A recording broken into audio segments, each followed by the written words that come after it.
بسم الله الرحمن الرحيم.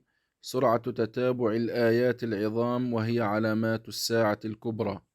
عن عبد الله بن عمرو رضي الله عنهما قال: قال رسول الله صلى الله عليه وسلم: الآيات خرزات منظومات في سلك، فإن يقطع السلك يتبع بعضها بعضا. أخرجه أحمد والحاكم وقال: هذا حديث صحيح على شرط مسلم. وعن أبي هريرة رضي الله عنه قال: قال رسول الله صلى الله عليه وسلم: خروج الآيات بعضها على بعض يتتابعن كما تتتابع الخرز. أخرجه ابن حبان وصححه العدوي.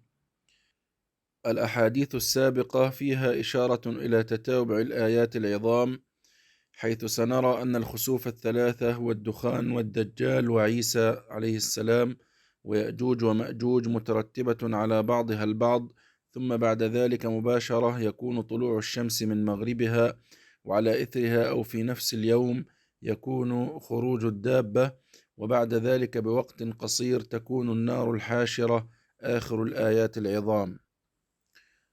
خلال تتبعي للأحداث أرى أن هذه العلامات كلها ستحدث في قرن واحد تنتهي بعده الدنيا.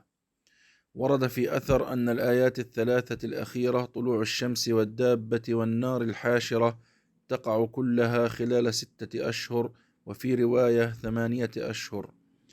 توصيف الحديث بأن الآيات كخرزات في سلك، إذا انقطع السلك تتابعت في الوقوع، إشارة إلى سرعة وقوع هذه الآيات وتعلق بعضها ببعض.